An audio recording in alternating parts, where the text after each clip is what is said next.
Bom dia a todos vocês que nos acompanham ao vivo neste momento. O Canção Nova Notícias, edição da manhã, começa mostrando para você como está o tempo em Curitiba. Na capital do Paraná, chove o dia todo. Mínima por lá de 11 e máxima de 16 graus. Aqui você fica sempre mais perto do Papa. Francisco participou de um congresso eucarístico. Vejamos também os preparativos para as eleições que acontecem no final de semana aqui no Brasil e uma mensagem do cardeal Odilo Scherer para exercer bem a sua cidadania. A gente volta em 2 minutos, agora vemos como está o tempo em Belo Horizonte. Lá na capital mineira vai ter sol com aumento de nuvens agora pela manhã e pancadas de chuva à tarde. A máxima pode chegar aos 29 graus.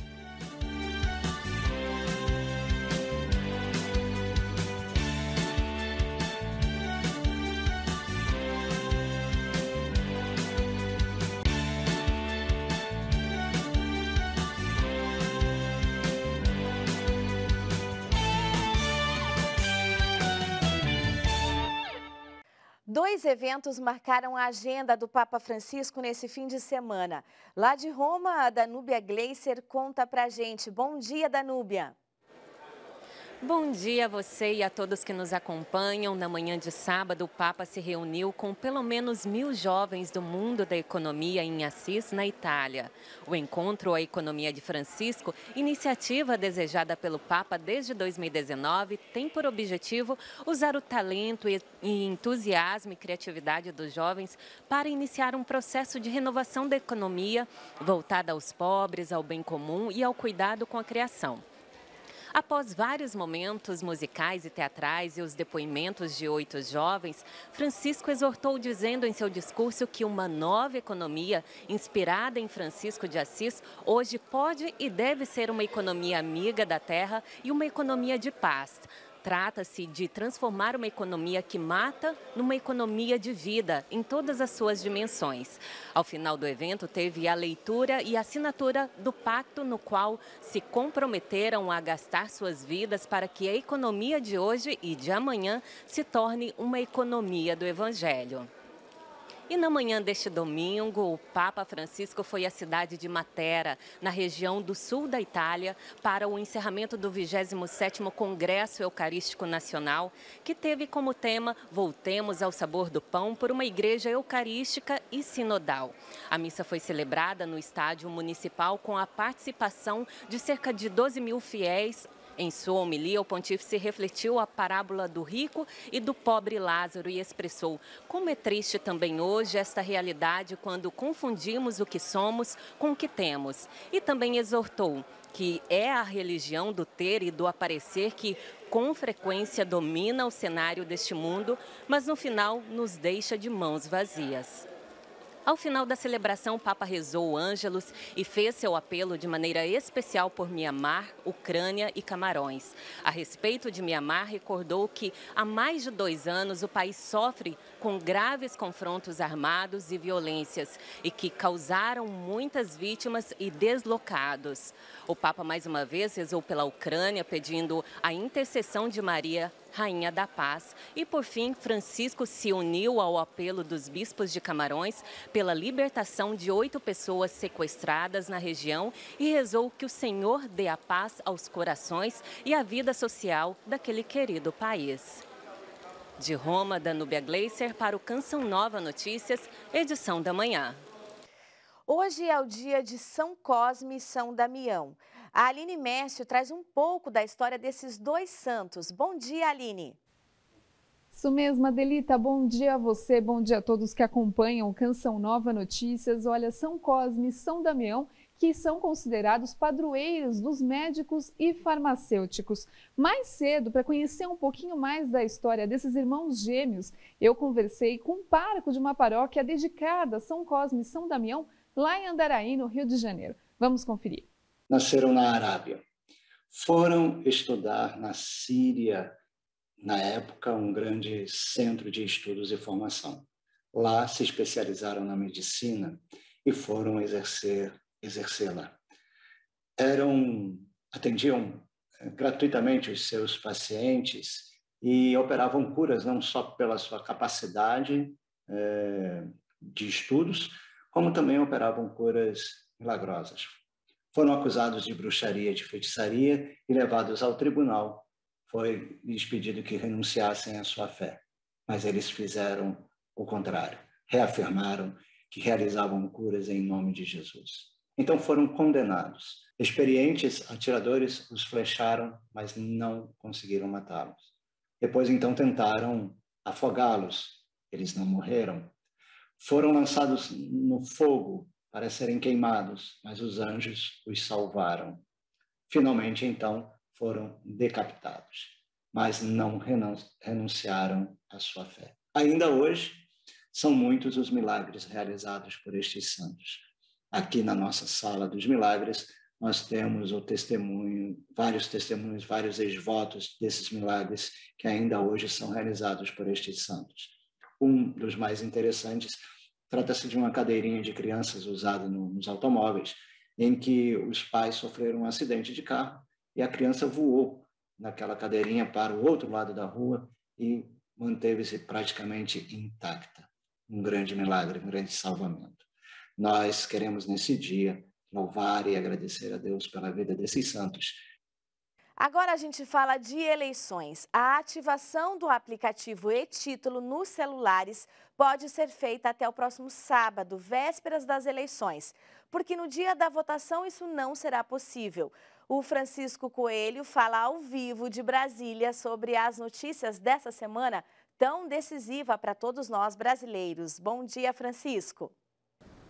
Bom dia, Adelita, e a todos que acompanham o CN Manhã nessa manhã de segunda-feira, pois o aplicativo e-Título só vai poder ser ativado até o próximo sábado, dia 1º de outubro, véspera das eleições. Essa é a informação divulgada pelo Tribunal Superior Eleitoral. No dia da votação, a ativação desse aplicativo não será permitida.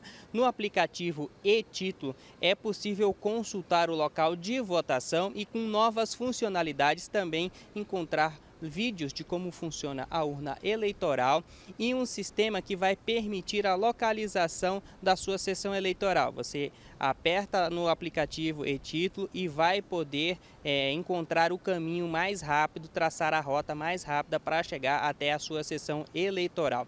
Na última semana, mais de 2,5 milhões de pessoas já fizeram a ativação do aplicativo e-Título no celular.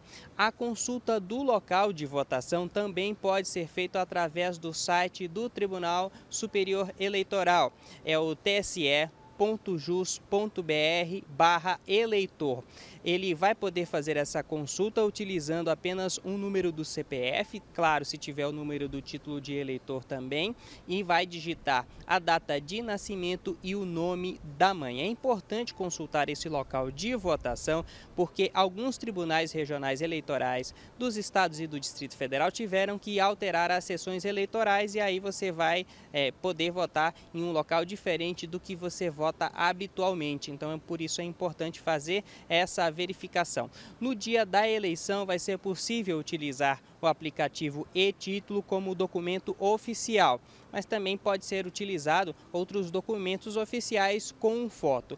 O título de eleitor não é obrigatório, mas se você tiver com ele ou o número dele em outro documento oficial, vai facilitar muito a identificação por parte do mesário. Em uma última notícia, os tribunais regionais eleitorais de todo o Brasil, de norte a sul, estão correndo contra o tempo para dar carga nas urnas eletrônicas. Esse procedimento consiste em verificar se a bateria interna está carregada, se há papel na impressora para a impressão dos boletins de urna ao final da eleição e também da zerésima no início da eleição, além da inclusão dos dados dos candidatos e dos eleitores. Esse procedimento aqui no Distrito Federal começou na semana passada e deve terminar no próximo dia 28. Por aqui, pouco mais de 6.000 urnas serão utilizadas na votação.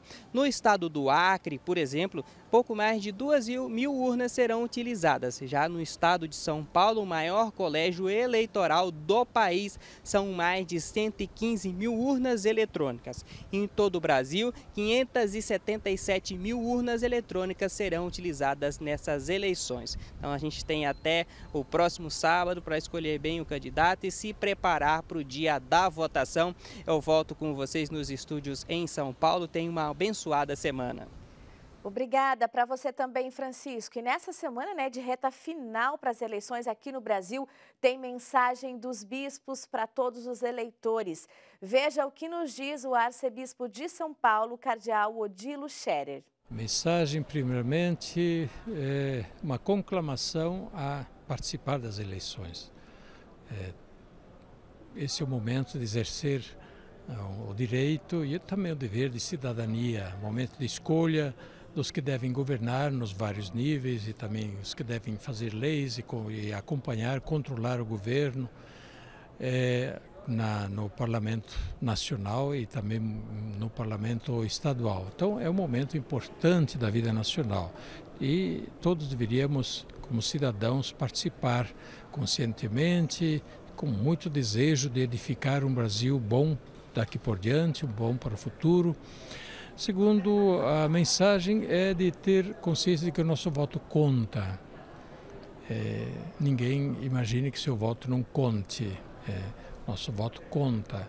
E mesmo que o nosso candidato eventualmente não vença, mas o nosso voto conta como manifestação pública através da urna, do nosso desejo, da nossa maneira de pensar o país, de pensar as leis que devem governar.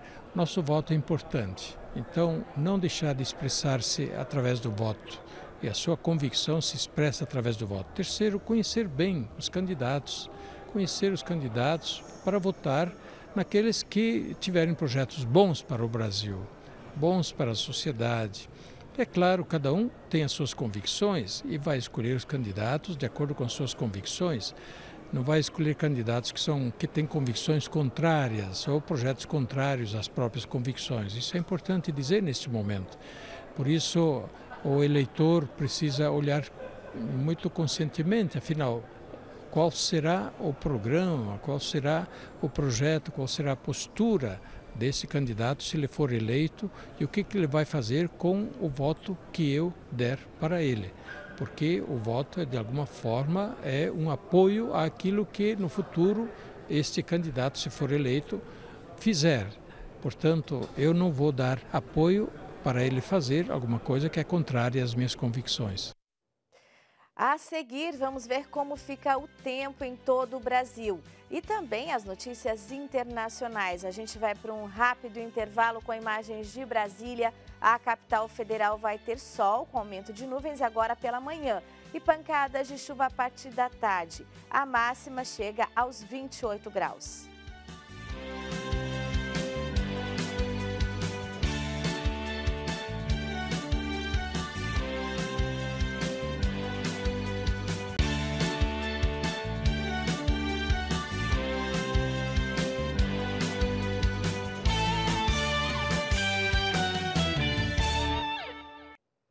Olá, estamos de volta e agora para falar do tempo. A semana começa com chuva forte em vários estados do país.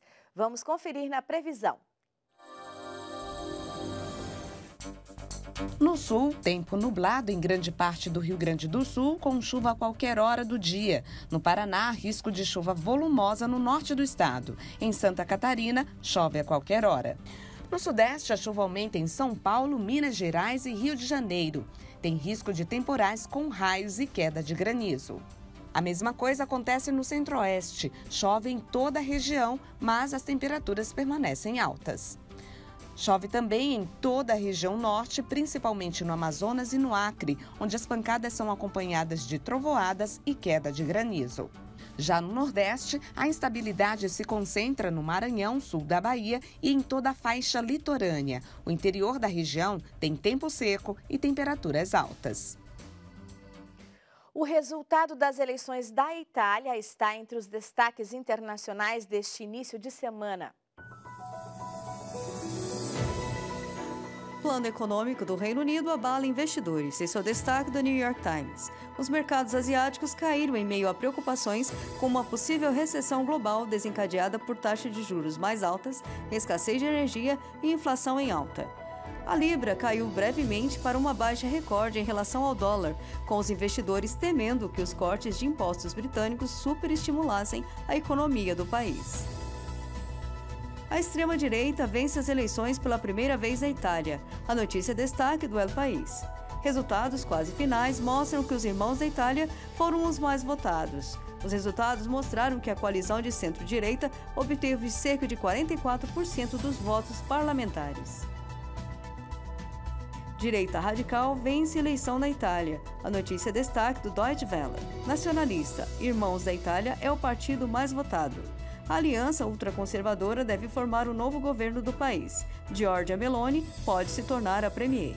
Com a vitória da aliança de direita, a Itália terá o governo mais à direita desde a Segunda Guerra Mundial, com Meloni, de 45 anos, possivelmente se tornando a primeira mulher a liderar o executivo do país, já que seu partido foi o mais votado. A seguir, as comemorações dos 25 anos da ACN no Brasil. Voltamos em 2 minutos. Veja como fica o tempo em Florianópolis. Na capital catarinense vai ter sol com muitas nuvens e também chuva. E a máxima não deve passar dos 20 graus.